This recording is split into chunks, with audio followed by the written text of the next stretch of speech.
السلام عليكم ورحمة الله وبركاته. أهلا بيكم في قناة مواهب سيارات مع وليد حسين. النهاردة فيديو جديد عن علب الدركسيون الزيت، وليه أنا بقول علب الدركسيون الزيت ما بتتصلحش والأفضل تغييرها. لو أنت أول مرة تتفرج معانا على القناة وحسيت إن فعلا الفيديو ده فادك، اعمل لنا لايك. طبعا أنا قبل ما ابتدي الفيديو ده حابب إن أنا أشكر الناس المتابعين اللي عندي، المتابعين اللي ما بيستقبلوش فيديو غير لما يعملوا لي لايك ويعلقوا لي. وطبعا أنا عارف كل واحد من المتابعين عندي اللي هم ما بيسيبولوش فيديو. طبعا انا بحب اشكرهم وبحابب ان انا اقول لهم دعمكم هو اللي بيوصلني ان انا اكبر، وان شاء الله اكبر بيكم باذن الله. وطبعا انا عامل الفيديو ده لاني اول حاجه قلت كتير قوي عن علب الدركسيون الزيت، اللي علب الدركسيون الزيت افضل تغييرها لو علبه الدركسيون جابت معاك زيت. لو علبه الدركسيون جابت معاك زيت افضل ان انت تغيرها، لان تصليحها مش هيعيش معاك كتير. وطبعا كأن انا راجل صنايعي وناس كتير قوي بتتصل بيا عن تصليح علبه الدركسيون الزيت. لو انا عايز اشتغل في علب الدركسيون الزيت هشتغل وهكسب فلوس كتير، بس هل لما هشتغل وهكسب فلوس كتير هيبقى الزبون اللي جالي من على النت او زبوني او زبون ما يعرفنيش جالي بالصدفه، هل هيجي لي تاني؟ لا طبعا مش هيجي لي. ودي بتحصل مع معظم الناس اللي بتصلح علبه الدركسيون الزيت. ما شفتش حد صلح علبه دركسيون زيت ومثلا صدفت معاه علبه الدركسيون عاشت معاه مثلا سنه، الا ناس قليله جدا. ودي بتبقى مش عشان الصنايعي نفسه وحش، لا ده بتبقى علشان علبه الدركسيون نفسها فيها مشكله. وطبعا لو انا استغليت قصه علبه الدركسيون الزيت هشتغل وهاخد فلوس اكتر، وبس محدش هيجيلي من اللي يعني مثلا الحمد لله بفضل الله مفيش حد بيتعامل معايا غير لما بيفضل يتعامل معايا. انا معايا ناس بتتعامل معايا بقالها 15 سنه. ليه؟ لان انا الحاجه اللي بتنفع تتعمل بعملها، والحاجه اللي ما بتنفعش ما بعملهاش. الحاجه اللي هتعيش معاك هعملها، والحاجه اللي مش هتعيش معاك وهتبوظ سمعتي انا مش هعملها حتى لو انا هكسب منك فلوس. علشان كده مثلا هل انا ما بعرفش اصلح علب دركسيون زيت؟ لا، انا صلحت ناس كتير علب دركسيون زيت، بس علب الدركسيون الزيت اللي انا صلحتها لمعظم العلب الدركسيون الزيت بتجيب زيت من عند الزور من فوق من هنا من عند حلزونه.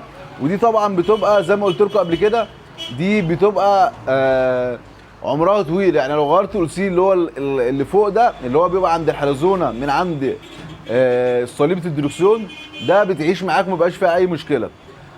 طب ايه اللي ما بيخلينيش اصلحها؟ اللي ما بيخلينيش اصلحها اول حاجه الحمد لله بفضل الله انا بفور اي علبه خلقها ربنا بفورها حته حته، واقدر اغير لها طقم الالسات. وطقم الالسات هكسب فيه وهكسب مصنعيه، بس مش هعيش، بس مش هكسب زبون.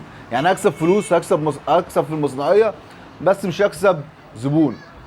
طبعا ولما انا عملت القناه دي زي ما قلت لكم قبل كده في الاول كنت عاملها علشان خاطر لوجه الله تعالى افهم الناس اللي اللي ما عندهاش خلفيه في شغل الميكانيكا او في العفش. ولما لقيت في استجابه للقناه بدات انزل، وبدات الناس تسالني في عن حاجات معينه، بقيت انزل لها فيديوهات واعمل لها فيديوهات. وفي ناس اصلا بره مصر كمان، يعني مش جوه مصر، علشان برضك يبقى الكلام مصداقيه. في ناس طبعا متابعين عندي برضك من بره مصر، والناس دي بتسالني على حاجات على الواتس او عن طريق التعليقات، والحمد لله بعمل لهم فيديوهات لو انا مش فاهم لغتهم كويس، وبنزل لهم الحمد لله بحل لهم معظم مشاكلهم. وطبعا يا ريت الناس اللي متابعاني من بره مصر فعلا لو لو المعلومات اللي انا وصلتها لك حلت لك مشكله، يا ريت تكتب لي كومنت تحت الفيديو ده. طبعا انا هتكلم النهارده، طولت معلش معاكم في المقدمه، بس النهارده بقى هتكلم معاكم ليه علبه الدركسيون الزيت ما بتصلحش. طبعا دي علبه دركسيون. علبه الدركسيون هقول لكم مكونات العلبه دي: الفرغه زي ما قلت لكم قبل كده، وده العمود او المشرشر، ودي الحلزونه، وده البستم، ودي صاموله البستم، ودي سوسته البستم، ودي صاموله الفرغه من هنا اللي بتمسك الاكس، ودول الاربع ألسات، ودول بليتين الحلزونه. وطبعا انا اقول لكم في الفيديو ده ان شاء الله قلت لكم مكوناتها، واقول لكم كل حاجه وظيفتها فين بالظبط. وهنتكلم بقى البدايه. الاول حاجه علبه الدركسيون دي كانت متصلحه ما كملتش 3 شهور، ما كملتش 3 شهور، والألسيهات دي جديده. طقم الألسيه اللي راكب في العلبه دي اللي انا خلقه دلوقتي ده جديد.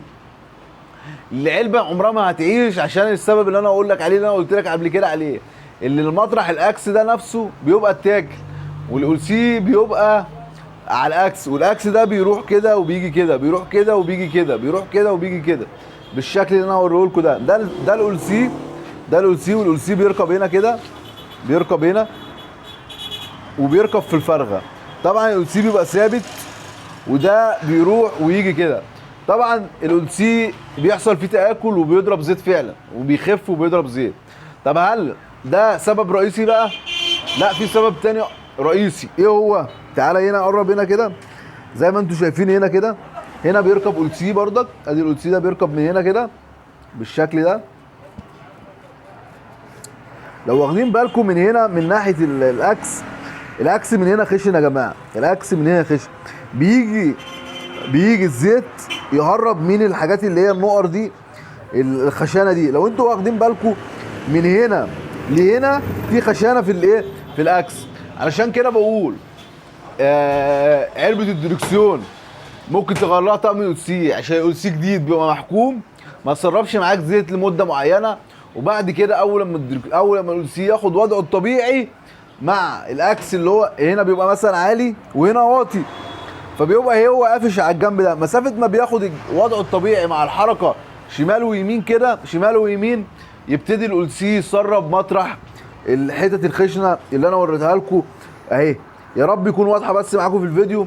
لو حد معايا والله كنت حطيته ايده على الاكس كده، الاكس من هنا خشن ومن هنا ناعم، من هنا ناعم وهنا خشن. ونفس القصه من الجنب ده. طب هل ده ينفع فيه تصليح؟ في ناس بتعمل ايه بقى؟ في ناس بتجيب الاكس ده بتحطه على المخرطه. انا عايز اوريكم بردك اللي هو ده متصلح قبل كده زي ما انتم شايفين متجلخ، علشان ده بيبات دق، علشان يبيت الألسيه ده بيبات دق من هنا كده. حط الألسيه كده وبيبيته دق. طبعا انا حابب ان انا اقول بقى ايه، في ناس بتاخد الاكس ده وعلى المخرطه وبتمشيه على صنفره، او بتاكل منه حاجات بسيطه وبتجيب ألسيه نفس المقاس الخارجي، نفس المقاس الخارجي ونفس الحجم ده، وبتجيبه اضيق شويه. ده ممكن يعيش معاك شويه، بس برضك مش هيديك العمر الطبيعي بتاع علبه الدركسيون. عشان كده بقول لك ما تصرفش فلوسك وخلاص، ما تصرفش فلوسك على علبه تصليح علبه دركسيون. وانا عايز برضك الناس اللي صلحت علب دركسيون زيت وحصل معاهم مشكله في علبه الدركسيون الزيت، يا ريت برضك تعلقوا على الفيديو ده وتوعوا الناس، توعوا الناس ما تصلحوش علبه دركسيون الزيت، علشان ما تصرفش فلوسك في الهوا. وانا بتكلم ليه في القصه دي؟ علشان ناس كتير قوي بتتصل بيا، هل انت ما بتعرفش تصلح علبه دركسيون الزيت؟ لا الحمد لله بعرف اعملها والحمد لله بعملها انجح من اي حد. بس ما بتعيش، مش هتعيش معاك، هتعيش معاك 6 شهور. طب انت هتصرف لك 700 800 جنيه مثلا على تصليح علبه، وترجع تجيب علبه دركسيون تاني وتدفع مصنعيات تاني؟ طب على ايه؟ ما الافضل لو انا مثلا عندي تسريب زيت بسيط، عندي تسريب زيت بسيط و عايز اعالجه، لا ممكن افضل ازود زيت لغايه لما اكون حق علبه استيراد يكون نظيفه او جديده اصلي او كوبي، وبالشكل ده اركبها وراح دماغي، ويبقى انا وفرت لنفسي فلوس ووفرت لنفسي مجهود، وما احزنش على الفلوس اللي انا بصرفها، عشان انا ما اجيبش قطعه غيار او اصلح حاجه وبعد مده تبوظ. طب انا عايز اقول لكم على طريقه التركيب الألسيهات. طبعا الألسيهات في ألسيين بيركبوا هنا، دول الألسيين دول مقاس واحد، ودول بيركبوا في الفرغه من الناحيه دي، بيركبوا في الفرغه من الناحيه دي كده. بيركب واحد من الاتجاه ده من هنا كده، بيركب كده واحد الاتجاه ده بالشكل ده كده من هنا. وطبعا لو انت حابب تركبه انا هوصف لكم طريقه التركيب الألسيهات. لو انت حابب تركبه وانت بتركب الألسيه ده لازم تحط هنا مثلا ممكن تجيب مثلا اشاعه او اي حاجه علشان الألسيه ده ما يبص منك هنا لان المشرشر ده ممكن يبوظ منك الايه الألسيه. هتجيب اشعه او تجيب كرتونه رفيعه تلفها على المشرشر وانت بتبيت الايه، بتبيت الألسيه. وبعد ما تبيت الألسيه، ادي ألسيه كده بيبات هنا هو كده، والألسيه التاني نفس المقاس ده بس عشان بايظ انا حبيت ان انا افوره بيركب من الاتجاه التاني، بيركب كده. بعد ما بركب الألسيه اللي هو الداخلي ده، بعد ما بركب ده بيركب الاول، بيركب كده، بينزل هنا كده، بينزل كده. طبعا هنا بيدق عليها زي ما انتم شايفين، هنا دقينا عليها وبرطشت. وبعد ما بعد ما بيتوا الألسيه ايه اللي حصل؟ جلخوا الحته دي. انا عايز اوريكم طقم الألسيه ده جديد والله، جديد نوفي. يعني لو وريتكم الألسيهات مكتوب عليها، حتى الألسيه الجديد اهو، الألسيه اللي انا مفوره جديد اهو، الكتابه بتاعته الصفراء اهي جوه اهو يا جماعه، لو انتم شايفينها واخدين بالكم يا رب يكون باينه اهي. طقم الألسيه كله جديد، او طقم الألسيه ده كله جديد، الاربعه جداد. وبرغم كده ما قعدش مع الراجل 3 شهور، وصرف على العلبه مش عارف 800 جنيه ولا 1000 جنيه، وفي الاخر العلبه بايظه. ادي الطقم الألسيه اهو، طقم الألسيه كله جديد اهو. اهو ادي الألسيه اهو، عشان برضك يا جماعه يبقى عندي مصداقيه في الكلام. والله لسه الكتابه حتى ما اتشالت من عليه، الكتابه ما اتشالتش من عليه.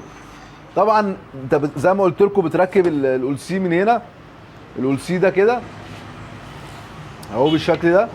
لو انا عايز اركب اقفل علبه الدركسيون، اقفل علبه الدركسيون، اوريكم طريقه التقفيل لو انت حابب، بس يعني بانجاز كده من غير ما اقفلها. بتركب الألسيه ده كده في الاكس، وبتركبه كده، وبعد كده بتركب الألسيه التاني ده بتركبه هنا كده طبعا عشان بايظ. وبعد كده بيبقى ليها صاموله او تيله، بتركب الصاموله دي كده اهي، علشان بس الناس اللي هي ايه، اللي ما تعتقدش ان احنا مش عارفين نشتغل في علب الدركسيون الزيت. لا بالعكس، الحمد لله اقدر اشتغل فيها واطلعها احسن. الحمد لله زي ما قلت لكم نطلعها، يعني مش عايز اقول احسن من اي حد او لا، يعني هتطلع كويسه برضك. وطبعا الألسيين التانيين دول، في ألسيه زي ما انتم شايفين بيركب من هنا فوق، وده الألسيه اللي انا بنصح لو علبه الدركسيون جابت معاك زيت من هنا من فوق كده، من ناحيه المشرشر او من ناحيه الحلزونه او الصليبه، مفيش مشكله. والألسيه التاني، الألسيه التاني بيركب هنا تحت هنا يا جماعه اهو بالشكل ده، فاهم؟ بس طبعا لما دي الحاجات دي لما تعوز تركبها هتعوز حاجه زي ماسوره او